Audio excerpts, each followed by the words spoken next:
Connie Moser, and I'd like to welcome you to another edition of PWC Newsmakers, brought to you by pwcnews.us. Today, my guest is Charles Sutherland. Charles written an excellent book about GMO. It's called the GMO Food Poison Handbook. Charles, I want to thank you for joining me today. Thank you very much for having me. I appreciate it. So tell me about your book. Well, I don't know where to start. Should we tell the public about GMOs first or talk about your book first? I think it's better to inform the public because most of the public are not aware of GMOs.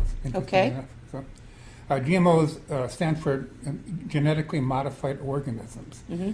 What they are, when you combine two crops, like corn, for example, or peas, if you crossbreed them, that's hybrid, that's naturally done. But mm-hmm. GMOs are artificially done.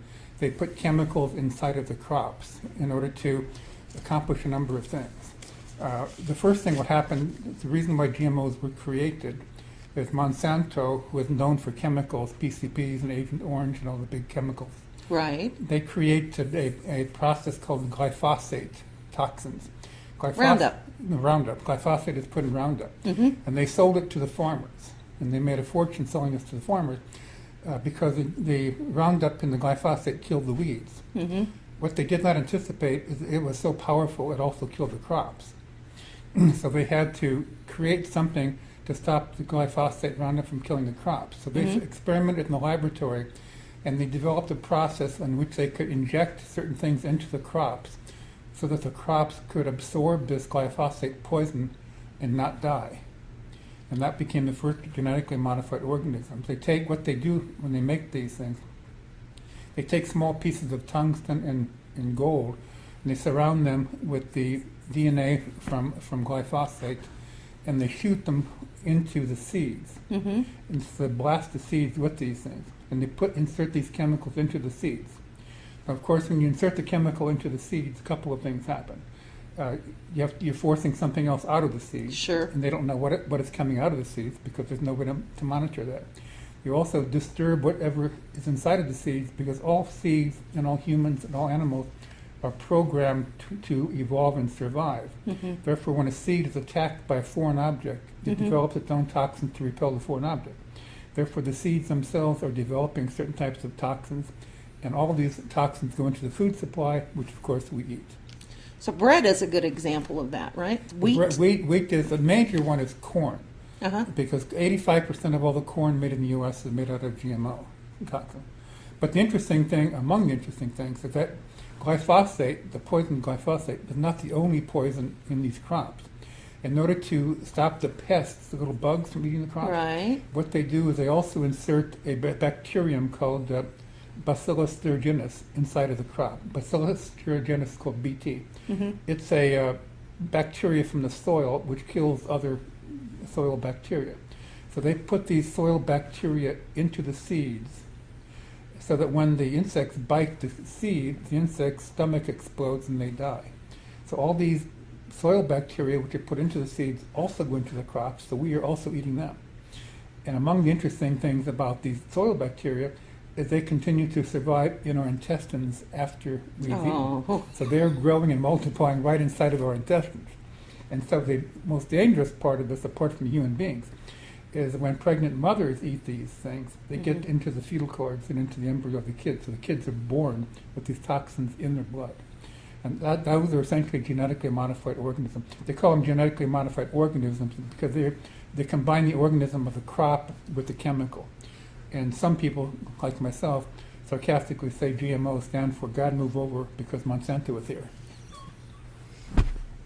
So, is it safe to say, or would you agree with me that since the inception of GMOs, the rate of cancer has increased, the rate of childhood diseases, allergies, and things like that? Are we seeing a backlash from these? Yes, absolutely right. The book, GMO Food Poison Handbook, catalogs studies in 30 different countries pertaining to each of these various diseases, whether it's cancer, diabetes, birth defects, any combination of diseases. Among the interesting things is that when you blast these seeds with the GMO chemicals, mm-hmm. you are knocking something out of the seeds, which includes nutrition. Therefore, the seeds are not as nutritious as ordinary natural seeds would be. Right? You're disturbing millions of years of evolution. And because these seeds are not as nutritious, when you eat them, you don't get as much nutrition as you would from a natural seed. Because of that, the body knows these things. The body becomes hungry and eats more and more. So that impels you to eat more and more, which of course leads to diabetes, because you're not getting enough nutrition out of an individual thing. Also, these toxins hit the lymph nodes. And the lymph nodes are part of the allergen process, which if you expand the lymph nodes, it slows down the process by which the body fights the outside pathogens, and therefore it leads to allergies. And so we know the number of allergies have increased dramatically since the GMO crops have begun. So the book itself describes each of these different types of diseases, whether it's cancer or brain disease or heart disease or womb or fetal diseases. All these things are described. And there are studies in all these countries by medical biologists about all these things. And so it's easy to trace. What I did in the book was show how different countries have investigated different of these diseases and the effects from the GMO poisoning, and how they dealt with them, and then explain in each of the chapters in the book. It shows if you want to get more detail, there's a link in each of these pages to the actual studies, whether they're Argentina or China or the United States or UK or whatever. So you can read my summary of what the effects are and my quotations from these individual studies. But then when you push the link, you can go right to the study itself and find a 10-page or 20-page or 30-page study by these various scientists as to what exactly has been happening. I'm going to assume that those studies are not, they're not obviously not going to be sanctioned by Monsanto. Are they government studies, or are they private industries? Or? Most of them are university studies from different universities around the world. And but a lot of the studies, because of the university system and because of the credibility of research scientists, a lot of these studies are on the website of the National Institute of Health of the United States. So a lot of my citations show the studies themselves for France or Spain or Brazil, but also they're quoted and published on the National Institutes of Health website. So you can get those studies on the National Institute of Health website, and I provide the links to all of that. Now the second part of your question, the first part of your question, Monsanto does not sanction the studies. Monsanto's, one of their biggest expenses is the legal department. I bet. They sue to stop the studies from going forward. They spend millions of dollars on lawyers and on academicians. They buy and sell academicians to get expert consultants saying these studies are not true or accurate. And of course, those of us who are familiar with the situation know that Monsanto pays millions of dollars to ban any labeling of the products created by GMOs. So ordinary food you see on a food shelf has to have a label contain so much salt, so much sugar, and so forth. GMOs, most of them have no labeling because GMO has bribed members of Congress, state, federal, local congressmen, to pass legislation to ban GMOs. And several states have to ban labeling GMOs. Several states have passed laws specifying they can label GMOs, but Monsanto has gone to the states and overturned the laws or stopped the implementation. The most recent one is a few months ago in Vermont. They passed a law saying that all GMO products have to be labeled in the store. And about 2 weeks after they passed the law, Monsanto sued the state of Vermont and said you cannot implement that law. And now they're doing the same thing in Oregon and Washington State. So it's a big fight. It's not to tie it all together, but there's a similar. When we talk about climate change, it's a similar resistance. There's so much money involved, and so many people involved, so many politicians involved that it seems like everything is just sort of swept under the rug or bought and paid for. So I think our job is to make ordinary people aware that it's not just a study, it's not just a politician, it's worldwide. It's not just in America, it's worldwide. And then what can we do? Well, first of all, it's even more precise than global warming studies of climate change because we have actual studies which prove by examining the body tissue, biological tissue, what's going on, which is much more precise than climate change studies. What's happening though is that with these studies, the governments, 62 countries around the world have banned GMO crops. Okay, the United States does not ban them because the United States, there's so much money involved, as you suggest. I always joke that GMOs are one of the few places in the United States of America where they have bipartisan cooperation because they're all corrupt. I mean, and it starts at the White House with Barack Obama and his big friend Bill Gates, who once he bought 500,000 shares of Monsanto, the White House starts promoting GMO crops in Africa, and they're all over the place. And the Republicans in the House and the agricultural committees are all also bought and paid for. I mean, so they helped to try to stop these laws. Monsanto's even tried to make a federal law to ban the states from creating state laws to label food products. That's how powerful these people are. There's money every place to stop this stuff. So do you also address things like bee colony collapse? Is that absolutely. That's resultant also of the GMO manipulation? It's a major part of the GMO manipulation because what happens is we can trace the bee colonies by their seasonal hibernation or flights, because we know, for example, that the bee colonies, a lot of the monarch colonies and so forth in the U.S., they migrate to the south for the winter time, and so we can monitor, not we, but the scientists monitor how many bees get to vacation in Mexico or whatever the case may be. And so they monitor all this stuff. And they also know from the milkweed production how much crops that bees like to eat are being destroyed by the pesticides.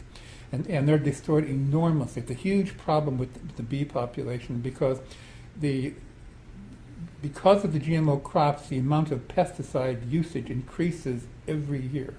The reason is that because the power of power of nature, so that when any bee or any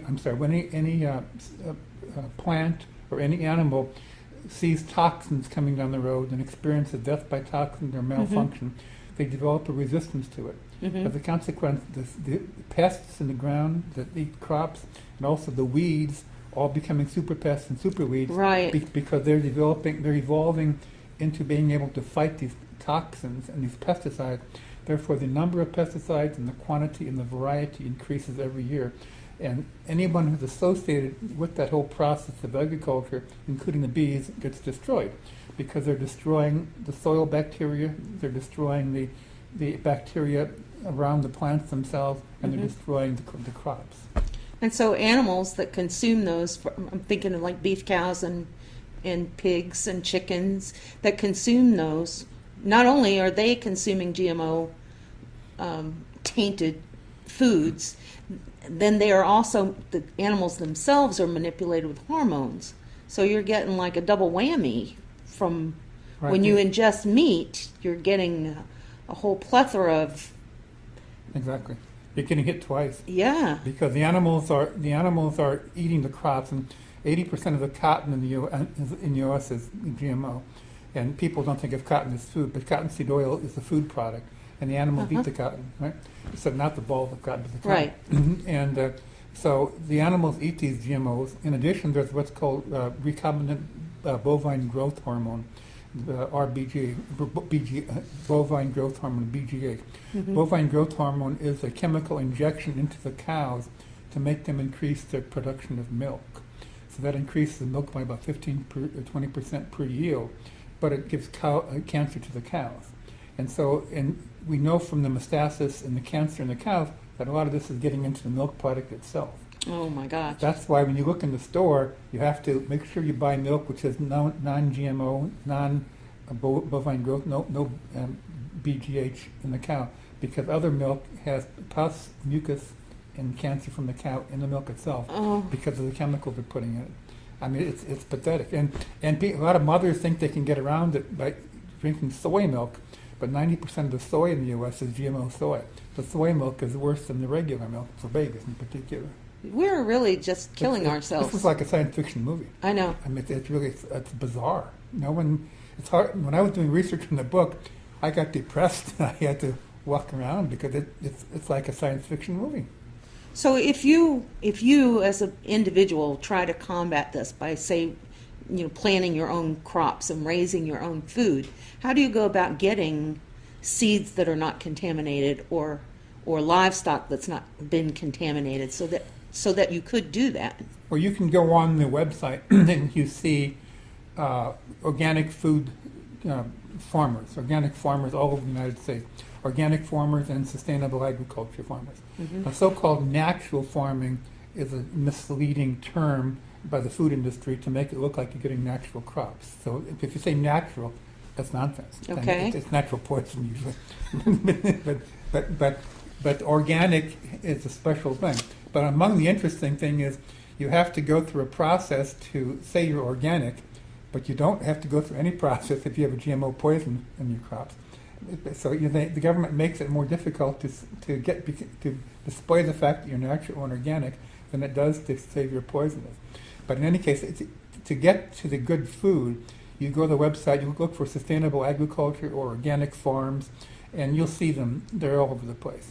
There are about 930 million farm acres planted in the U.S. of A., and about 170 million of them are GMO. So about 18% are GMO. But you can go on these sites and you'll see who they are because they know they're there all the time. So other than reading your book, and that's a really good first step, but then what do people need to do to make a difference? They need to contact, obviously, their representatives, their political... They need to contact the representatives, and they also need to support these campaigns to label the crops. And right now there's a labeling campaign in Vermont, in Washington State, and in Oregon, and of course they've had them in California where all these environmentalists that hang out essentially. But each case is the politicians stop it, right? But if you support the labeling, once Monsanto and the Dow and Syngenta, all these chemical companies are required to label the contents of their crops, Mm-hmm. that's the beginning of the end. Because when people see they're eating poison, they're not going to be eating the crops. I'm not sure I'm going to agree with you on that, just because we have nutrition labeling now that tells us how much fat, how much trans fat, how many calories, how many, and still we eat that stuff. I looked at a chart today with a McDonald's hamburger that started with a single burger at 330 calories and went all the way up to 1,300 and something calories, and that information is available to us, but I don't know if we ignore it or if you suggested that we are constantly craving something and that contributes to overeating. But those labels should tell you, hey, that's way too much, but we continue to do that. Well, I have my own cynical view of that. Okay. I don't believe a lot of the labels. Oh, yeah? I grew up in Nebraska on the farm. Yeah. And so when the government said margarine's a great thing, all we did as kids, we take a piece of margarine, put it in the sidewalk and see if the ants eat it. If the ants don't eat it, we don't eat it. Right. Period. Right. And so same with eggs. Eggs went through ups and downs. Eggs were cholesterol-ridden. You're supposed to eat them. You're not supposed to eat them. For 10 years, you couldn't eat eggs. Now butter, they said butter was bad. Now butter is good again. Even fat is bad for decades. They had the government food pyramids, and you're not supposed to eat fats. Now fat's good again because whole milk is good again. So when I look at all these labels, it really depends on a number of things, but including how much corruption there is in the FDA, frankly. But if you have to label that there are actual toxins in the system, then that's something you can't argue with. I mean, and even margarine, for example, it's supported by, of course, by the government for decades. Mm-hmm. But when the ants would not eat the margarine, we wondered why. In chemistry class, we learned later that margarine is one molecule away from plastic, right? Nothing. It's tastes like it too. Exactly. So when you look at all these things, I always say whatever my grandmother told me to eat and not eat, that's what I do. I don't care what the government says. And the farmers, we always knew these things. I mean, we knew we would listen to the farmers. When I went to the grain elevators on Saturday, I'd ask my Uncle Joe about this or that, and he'd say, "Son, doesn't matter what the windbags in Washington say.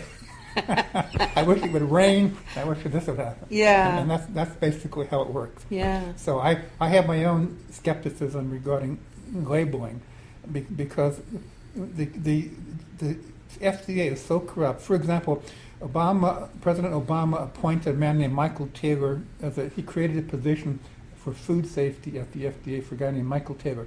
Michael Taylor has had about a 40-year career in the food industry. Half of it was with Monsanto, half of it was with the government. With the FDA, with agriculture, then Monsanto.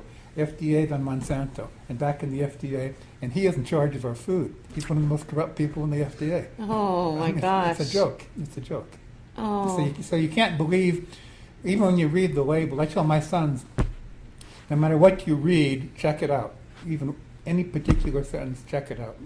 Well, I can tell you from personal experience that I have had thyroid problems as an adult. That my autoimmune system is shot.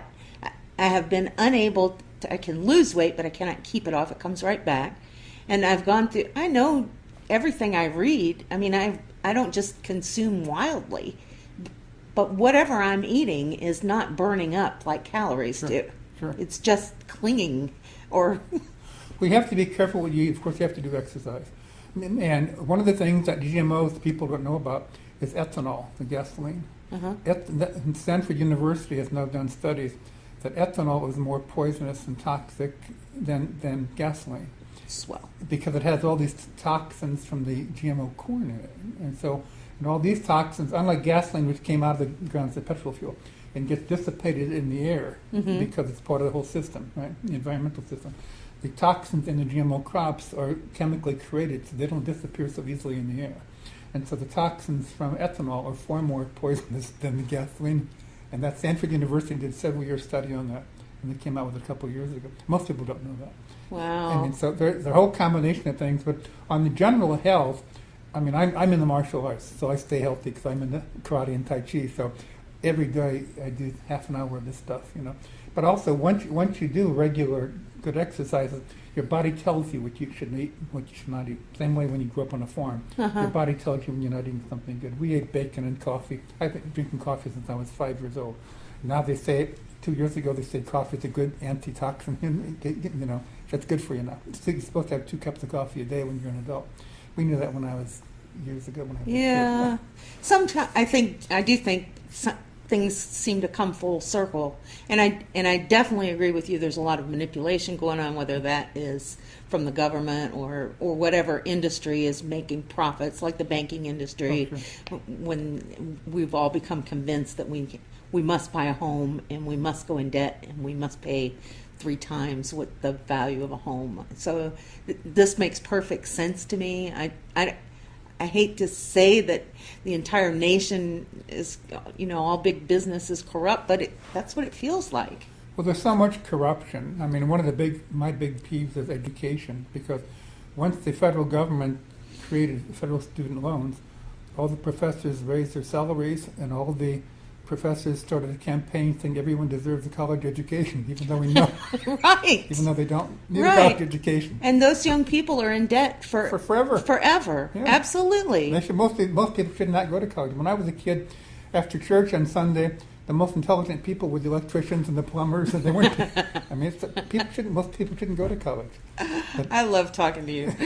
You may have to come back again.